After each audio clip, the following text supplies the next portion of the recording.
Good evening, everyone. System Chalk here with what I'm hoping is the 12th episode of Book of Hours, our first playthrough on YouTube, playing a copy that was given to me from Weather Factory for promotional purposes, so please consider that my disclosure out of the way, and the rest of the enthusiasm is purely genuine, as you can tell from my incredibly excited tone.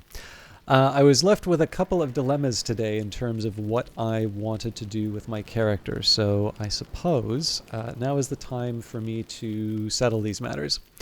The room that I want the most, and again, this is not something that you would know starting the game. I try as much as I can not to let the... So I don't think there's any point in pretending I don't know certain things, but on the other hand, I also think there's some value in making the sort of decisions that I think would be consistent with somebody who's playing this game for the first time. So with that in mind, I happen to know that I have something of a higher priority for gaining the ruined kitchen, because these kitchen bowls on the shelf here provide heart and nectar aspect. Now, we've already got nectar aspect through the mortar and pestle, which is up in Natan's tower, but the heart is helpful because there are so many different rooms that I can access with heart. So we've got the ground floor of the Grand Ascent. We've got the first floor of the Grand Ascent. Now, the third floor we can't access. But I believe, actually, the more I think of it, it may be some of these areas down here. In any case, if you take a look at how the character's built right now, we have access to Mrs. Kill. We have core. So essentially with that, we're guaranteed... Actually, we also have the Storm. So with Mrs. Kill, the Core, and the Storm, we're guaranteed 5. With the mixing bowls, we get up to 6. And that's regardless of what happens with gales and storms and such. But of course, because there are also gales and storms, it means that our heart texts will be easier to read as well. So we start with 2 for the Core. We can even ignore the skills. But with 2 Core and the mixing bowls, that gives us 3. And so in the case of a storm, essentially the table stakes are 7 heart or higher for reading. And then, of course, the floor goes higher as we start getting more skills. I don't believe we have any heart skills right now. Oh, that was a filthy lie, weaving and not working. Such a memorable title, I should have remembered. Oh, and Edict's Inviolable. So in any case, we're in good shape. We're in good shape there. That's a big reason to want to open the ruined kitchen. On the other hand, if you were playing this for the first time, you might notice that, well, it's not every day you get a 3 sky event. You've got a room that can open with 6 sky. Maybe you do what you can to put your resources together to make that happen. Now, the way that we're going to be able to do that is hire a fisherman at the Sweet Bones. They come with 1 sky, so we get 4 out of that. We can give them the astrolabe up to 5, and then the question is, I either give them food, I give them drink with sky, or I need Faust to be able to go up to the higher level. And I've been talking a little bit about how sometimes there will be descriptions that make me very uneasy with committing a skill. So while I would very much like the metal, I would say that I would prefer to see the velvet associated with Calyptra rather than the velvet. Generally, if I see something related to the mare and the tree, I'm going to want to do the opposite of that, and that's my own feeling there. Does this mean that does this make the playthrough easier? No. Do I want to play a playthrough that doesn't make me feel very uncomfortable with what I'm doing to this larger world? Yeah. So that does mean that there's going to be a little bit more difficulty in terms of traversing the Tree of Wisdoms. Now, the good news is that the Watchman's Paradoxes, even though I don't know what the Nyctodromy text would be, I don't feel uncomfortable with the description that comes in from Lantern. And more importantly, it does give me an element of the soul which has an immediate use in addition to just following that rule of saying I don't want to be as stingy with the skills as I previously was. So our dreams are shadows cast by the Watchman's light, so we perceive him even in our shadow. This is illumination. So with that in mind, we will commit the Watchman's Paradoxes, We have a new element of the soul. So we've now got, what is it, 6. So we need 3 more. That would be metal, shapt, and, metal, shapt, and core, Arab, fet, health, trist, fost. Metal is the forge one. Shapt is the knock one. Why on earth can I not? It's like 4x. You always remember the 3, and it's the 4th one that's the tricky one. It's not edge. Core for heart, health for heart, Arab for edge and grail, fet for rose and moth, trist for moth and moon, fost for lantern and sky, metal for the forge and edge, shapt for knock and forge, and apparently another one which I never remember properly. I guess so. It's gonna drive me nuts that as soon as I finish streaming, I'm gonna remember what the name was. But in any case, it's you don't get quizzed on the names of them, and it's not worth spending the extra time to go through it. We only have half an hour today, so with that in mind, I am gonna hire the fisherman right away. Oh, whist for the winter and sky aspect. So. In winter, when the storms close the seas, the fishermen will offer their services for a shilling a day. Fishermen will offer a moon and a little sky, alternatively add a soul card to find any rarer guests who might be seeking employment. So this is an addition. I can't remember if I specifically referenced these before or not, but given that the game adds the guide, I will just mention here as well. If you add the element of the soul, this is what they're talking about here. They cost more to hire. I think they're 24 pence, so that basically would wipe me out financially. But it's basically sort of a random draw of 4 fairly powerful visitors. Now, it does take an element of the soul, so that's already a fairly costly choice right there. And it's interesting, like I found these quite late, and the main reason was in Cultist Simulator, I sort of learned not to overcommit cards because I just wound up losing things. And so that wound up teaching me not to, not to do that. But in the case of the Sweet Bones, it wound up being quite a bit more useful than I appreciated at the time, both in terms of my ability to refresh elements of the soul, but also to hire more unconventional followers.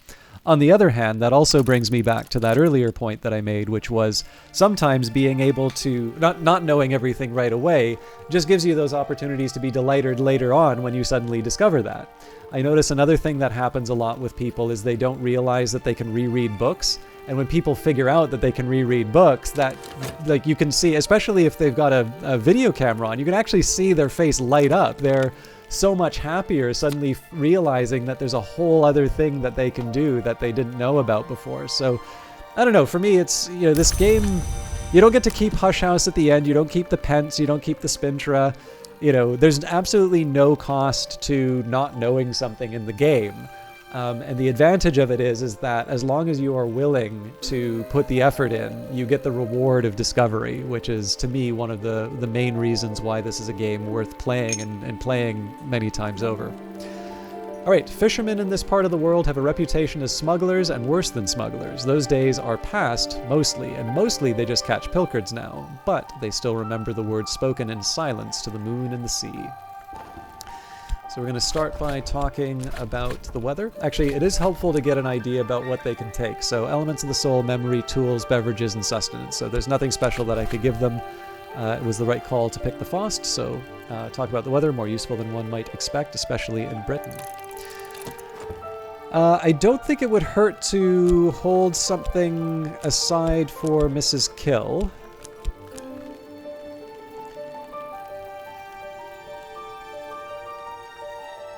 And I'm just trying to remember here. So technically with the Perugian Diaries...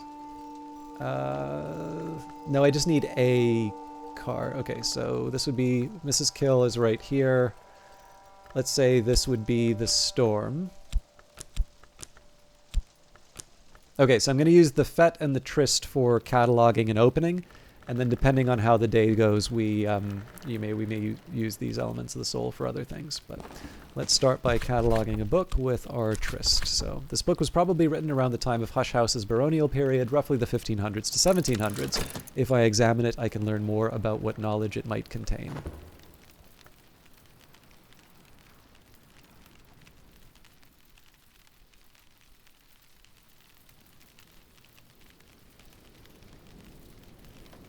I think in the previous episode I started to talk about something. One, I don't think this is fair to call it a criticism, but one question I have about the design of the game is the decision not to give you an early nectar skill. And my reasoning behind that is that gardening... So you get access to gardens quite early in the game, and yet it feels like the skills that allow you to do gardening come quite late. And so there can potentially be a year that goes by without you actually sort of putting your hands in the dirt. And yet I feel like that's something very consistent with your original introduction to Hush House. It's something I often find myself wanting to do early on. Now, that may be a decision not to overwhelm you in terms of either new concepts or getting lots of objects that you need to find placement for. But I always I get this feeling, and I don't quite know why. It's mostly just an urge that I feel, but I actually really get an urge to garden much earlier in the game than I actually do. And so far as I can tell, when I take a look at the requirements, it specifically demands a skill with nectar, the same way that, if you wanted to... I can't do beachcombing because I don't have Crow's Cross Sands yet, but, if I wanted to do a walk along the moor, I have options in terms of elements of the soul, and I have options in terms of skills, but there is an expectation that I be able to commit one of these skills. Obviously, I haven't been doing these walks because I've been using my elements of the soul for other things, but the principle still stands. All right, Opus Magnus Corellius. So this is a big, scary lantern text. And I'm going to have to do my realignment, so... This is going to be the room of too difficult.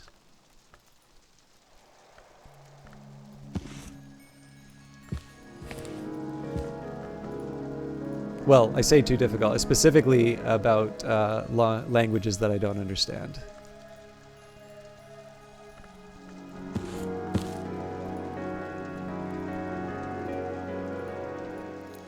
So this one has an outside chance of me actually being able to read.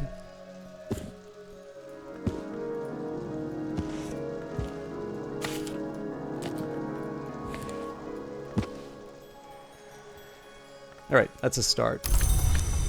So on to FET.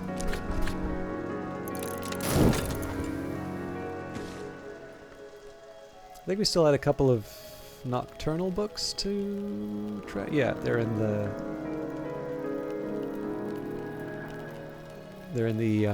examination room. Oh, I should be doing something with my fishermen though. So they're up to 4. Again, we need to get them to 6, so we will use the astrolabe here. Proffer a tool. I can lend my assistants something to help increasing their abilities. Now, I suppose at this point I probably should be figuring out what I want to do with Mrs. Kill, so I think it's fair to say that we want to try and make progress in the house. So what would be the most efficient way to get her to the 4 health, knowing that...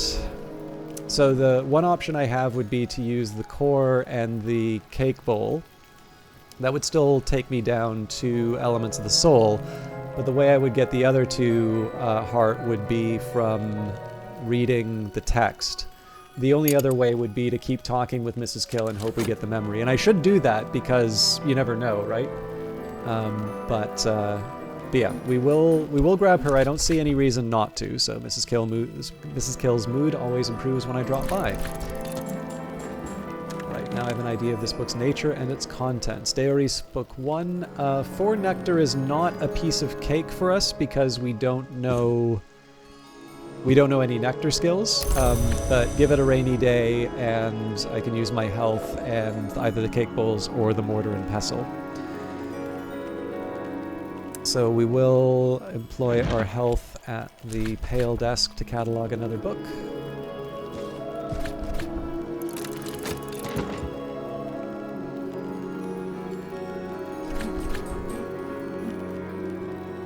Mrs. Gill stands ready to help. You always cheer me up, she says morosely.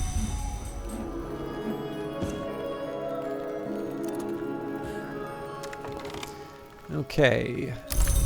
We're almost ready to have our super fishermen. Together we will be watchful. So that brings them up to the 6 sky aspect. That allows them to start working on the ruined kitchen. We'll boost up Mrs. We'll actually talk with Mrs. Kill before I boost her with the core, because if I can use the core to improve... If I can use the core to improve... or to catalog a book instead of improve Mrs. Kill, that just brings me even further along. Now, the Journal of Walter de Wolf creates some complication, I think. Not as much as it would seem, actually. So I was originally worried that what it would do is I'd be in a situation where I was avoiding committing a skill because of my nervousness about the gods of from nowhere at a time when I'd be able to read this text. But even if I had metal, I don't have a skill with the forge, so we'd always be one short.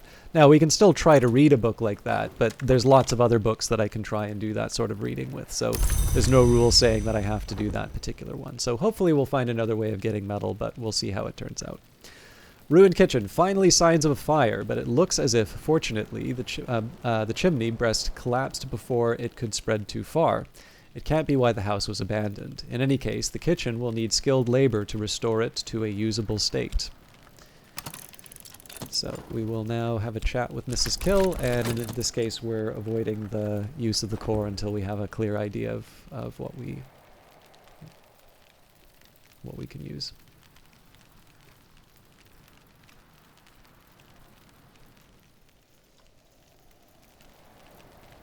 So if she gives me something like Solace, that's good, because Solace will give me 2 heart and 1 sky. I don't care about the 1 sky, but I do care about the 2 heart, because then I can use the cake bowls and that memory, and that way I've got the Arab and the core available to boost her aspects. If it doesn't work out that way, I would use the core. Actually, I guess I technically have the Arab available to do another cataloging.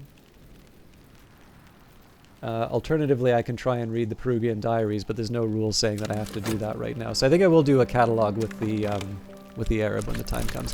But with that in mind, I can also take my time. So the core is probably going to wind up being used with Mrs. Kill. We'll see what the memory gives us, but we may get lucky.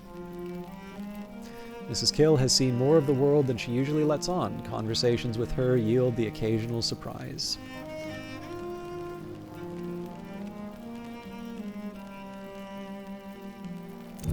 Alright, and we've got access to new and exciting things, so we may also have another decision. Hey, there's that Solace we were looking for. This is why it's nice to wait. And we've got a nice little gap in the day, so we are at afternoon, the little hour called Nons, when the doors of the mansis are most tightly closed. For the secular, the hours we may anticipate tea or celebrate it. There it is in Camino Tizzer. Mrs. Kill, as every local gossip knows, came from France to marry Mr. Kill, but there's scant trace of the continent in her accent now. Here is the kitchen. King's Luck Pie. A beef pie with pears and cinnamon and secret ingredients is the traditional dish of the house. It was first cooked, they say, for King Henry, but in great secrecy on St. Piran's Day, he came to Cornwall seeking the king's metal, tin, to restore his alloy. It probably didn't happen, but the pie did. So lots of good things inside the kitchen here. So there's another serving area. This is probably just mostly to help with the bottles. Also, it just, makes sense to have a serving area inside the kitchen. But the main event for me is the kitchen bowls. First of all, wonderful description. Cake time! Heart and nectar. It's a tool, so you can keep reusing it. There's some basic sustenance here which works. So the blood of the hour called malachite also, and furthermore, wonderful on toast.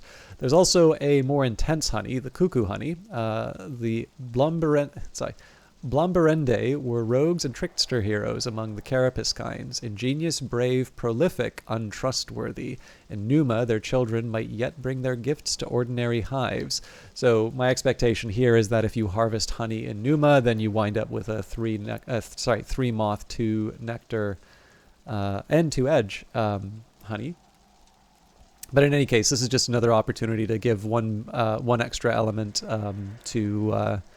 It's just one of these things that's sort of on the margin, right? Like if you don't generally want to use consumables if you don't have to, but if you're in this situation where you're like, oh, if only I had one more point to use that. Well, now here's your one more point.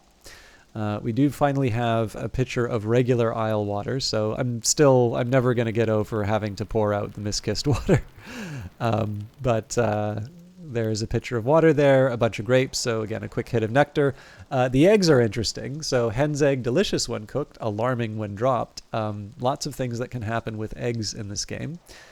Pickled mushrooms, another box of Caterin Hero Second Flush Assam. So I haven't really been using the tea to recover myself, but we have an example of this tea right here.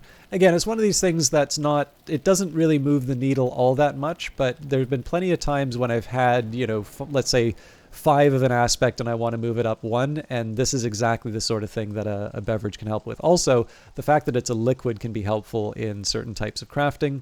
I notice libidic tinctures always show up in the kitchen, so I need to understand what the principle of edge understands about cooking. So a much more potent preparation can be extracted from the remains of a labite, but labites generally frown on this technique. And I think that's it for the kitchen. There's some wines, so dandelion wine, Lambrig Broselende, and Schloss Jannings. I think we still have the dandelion wine here. So that's not the sort of thing that we're breaking down the door for the kitchen for, but it's a nice to have. So this is full of food. This doesn't have any books, but this is the wrecked pantry, so that's going to require 7 heart, 7 nectar, and then the ravaged foundry is a 6 forge, 6 scale affair. So if we are kind of approaching spring, so I suspect the ravaged foundry will be the sort of thing that I open up with the miner when the time comes. We can go from 2 to 3 with health, 3 to 4 with the tool, and then 4 to 6 with fear. And we should, with the possible exception of fear, I still need to verify that with this text, but we should be able to satisfy all of those. So this is a likely room to open. We're going to open one of these today. This one's a little more tricky. That's also probably going to be a minor story. And then this one, it sort of depends on what the deal is with Denzel. I think if we're in a day where we have, a foresight, we may hire Denzel and just get this out of the way. But I'm not in a rush, let's say, to make that happen. These 2 rooms just give me more. And of course, we still have books to work with. So anyways, let's start by improving Mrs. Kill with the tool. I can lend my assistants something to help increasing their abilities. So I think at this point it's pretty clear that we're not going to use the... there's one other thing that I can do. I could use the storm... I could use one of these elements of the soul and a storm to read the Perugian diaries, but I think in this case I would prefer the knowledge of what I can study in future turns, rather than just getting the memory to work with right now. We still have plenty of time. So in this case, we'll use the Arab and the core to learn more about the books that are available to us. So this book was probably written around the time of Hush House's Curia period, roughly the 1700s to 1800s. If I examine it, I can learn more about what knowledge it might contain.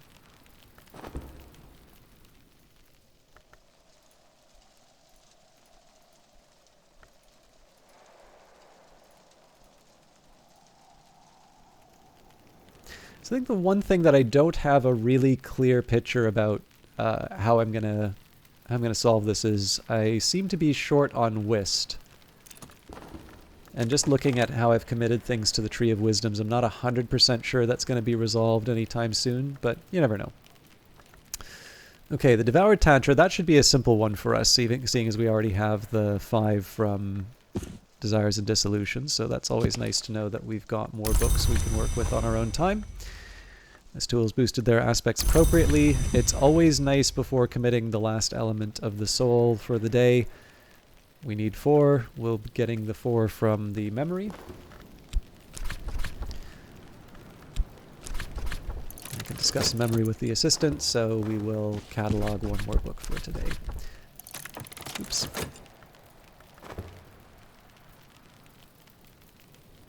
I'd say that's a good day's work, though. We got 2 rooms unlocked, one which gives me access to the mixing bowls, which is one I was looking for a while. You know, it's also nice that we'll have, you know, like, I'm not deliberately avoiding the Grand Ascent. It's just a little bit like I'd said about a week ago. The ability to open the Grand Ascent on my own terms is the thing that matters more to me, rather than, like, it's not... The kitchen is one that I will open up at any given time for the reason that you just saw, right? The kitchen enabled me to use my Arab and my core, or maybe my Arab or my core, to catalog books, whereas if I didn't have it, I would have to either... Yeah, I would have to use at least one element of the soul to boost Mrs. Kill. The stairs here are clear, but the air here is thick with old magics. I should move carefully, and I should not go alone. Still no sign of any fire. Why then was the house abandoned?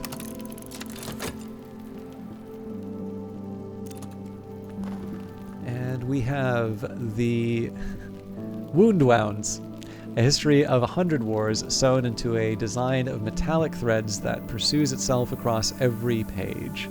I don't believe I've actually seen the full text for the Wound Wounds. It used to say not homophones. Despite that, I would still say wound wounds for a long time. But it's in Kilisimi, and it's an 18-edge mystery, so it's going to take us a very long time to read that.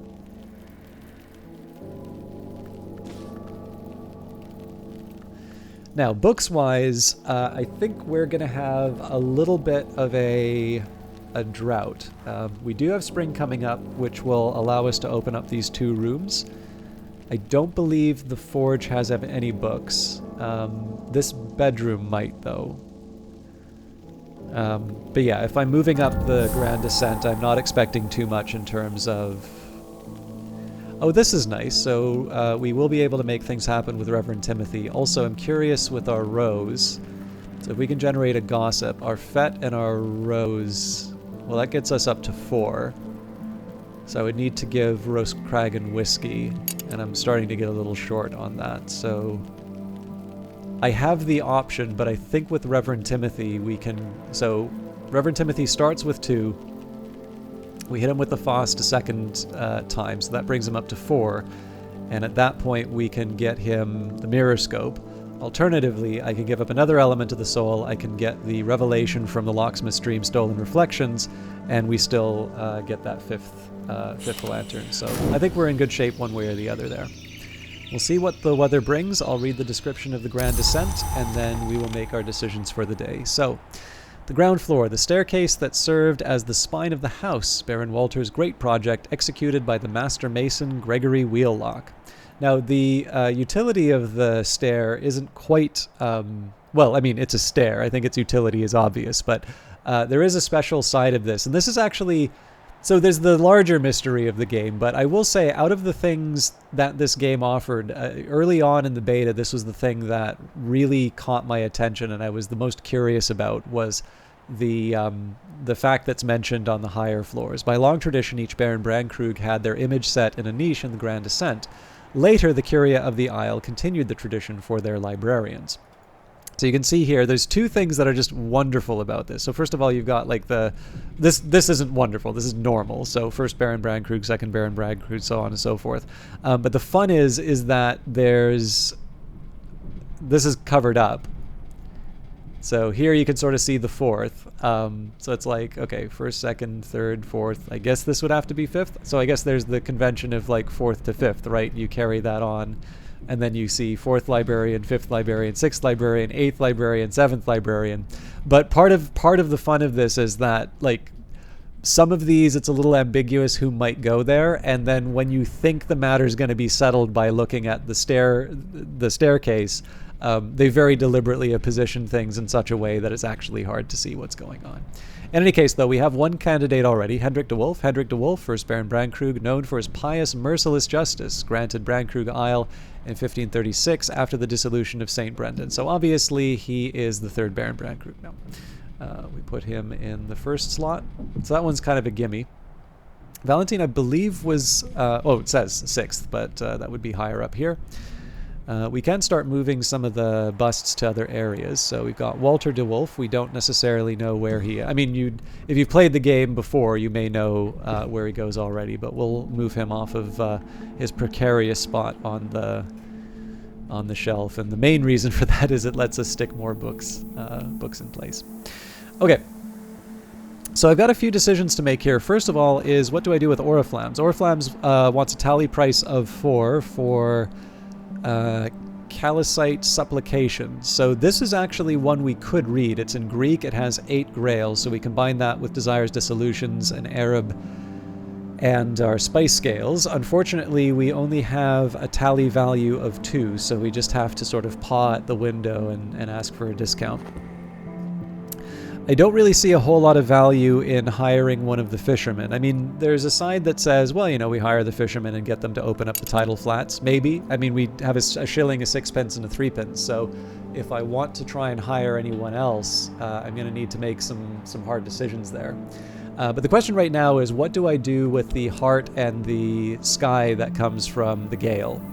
Now, if I take a look at the areas that we can immediately access, it doesn't seem to me like we really need either of those. Well, actually, sorry, that's not true. Let's see what we can do about the wrecked pantry. Actually, I have my tablet in front of me. I do find it helpful to just write these things out. So I know we're at the 30-minute mark, so this will probably be the last decision I make, but we've got 1 heart from Mrs. Kill, so then we have 2 from Core. So then we would have 3 from the Gale. So that's a total of 6. So then we get 7 from the cake bowls. That is a very obvious move to make. So we speak with Mrs. Kill. Mrs. Kill's mood always improves when I drop by. Now again, there's a cost for this, right? Our option would have been to use, let's say, the Faust with Ava's Treasury. So Ava's Treasury, we have one sky from the Faust, we've got 3 from the Gale, so that brings us up to 4, and then we can add Watchman's Paradoxes and an Astrolabe, Furs and Feathers. That would have given us a sky text which we normally wouldn't have been able to access. But it seems to me that being able to access a room which we normally didn't think that we'd have access to is a good call. Also, on the note of how I want to be spending my shillings, I do think I want to get Reverend Timothy involved. So I'm going to use my Faust to talk with him. Reverend Timothy is a hospitable soul, but Terence's housekeeper guards her employer fiercely. She doesn't want his innocent theological enthusiasms getting him in trouble with the new king's men. You need an introduction or a mutual acquaintance marked with lantern, knock, or sky. Perhaps someone who shares his interests in theology or poetry. So that is a darn shame. I should have thought this through. So maybe I'll use Mrs. Kill again. The funny thing on this is that Mr. Kill is a poet, and you can connect him with Reverend Timothy through that, but we don't have the whist to get Mr. Kill involved. So what I'll probably do is I'll talk with Mrs. Kill about the mirror scope. We'll get her to unlock the rectory, then we'll get Reverend Timothy. That means I'll have to use the other Arab to bring Mrs. Kill in and get her leveled up to open up the room. Alternatively, I ignore the room for today. Actually, yeah, that is worth saying. I guess the other thing that's worth noting is that I don't actually have to open this room today. I do have other options. You know what? That's a decision I can make on Monday. I'm definitely using Mrs. Kill, but whether I choose... This is a tempting room, right? Because it has it's full of shelves and books, so it's one that will give me access to a lot of books I can read. On the other hand, I have a lot of books that I can currently read, so it's a little bit of a wash in terms of which one I can use. I suppose the benefit here is that I don't need to pay for Reverend Timothy while I'm working on all of this. So I'm slightly warmer to the idea of waiting on Reverend Timothy and then maybe just using the FOST to read some of these sky texts. But again, that's a conversation for another time. Thank you everybody for watching. I'm actually going to make sure that I properly save the YouTube videos. This should be the 12th episode. Again, it's always helpful to just set expectations in terms of the playthrough, so I will try, as always, like, I don't deliberately want to... I like taking my time with a game, but I'm not deliberately drawing it out either. You know, I'm kind of taking the game at my own pace and exploring what I think is appropriate for this playthrough as opposed to the Twitch one. The Twitch one, just because it involves more time, is gonna have more time spent on it. But we'll continue to do this Monday, Wednesday, Thursdays, and Fridays for the foreseeable future. Looking forward, I know there's a lot of people who are here specifically because of Book of Hours. I would be interested to know if there are people who would like to see Cultist Simulator again. If I had to do one, if it would be nice to alternate between Book of Hours and Cultist Simulator, or would it be better to focus on Book of Hours and try different approaches? You know, I'm open to any of them. It's a little early to be thinking about that, but if anybody has a preference, I'm interested in hearing that. And I suppose... yeah, I don't think there's too much to do in terms of announcements or anything like that. It's mostly just trying to keep it all straight in my head. It's very interesting to try this playthrough without actually taking notes, because my Twitch one, I have fairly comprehensive notes. But the thing is that in the live environment, because there's the Q&A, people are able to register when I'm taking some time and writing messages, whereas on a YouTube video, if I'm sitting in silence typing away at the screen, that's you know, that's going to mess around with people's expectations. Anyways, have a good weekend. I hope you have some fun either playing Book of Hours or watching Book of Hours videos if it's not a game for you. But I will see at least, hopefully, most of you on Monday. Take care. Enjoy your weekend.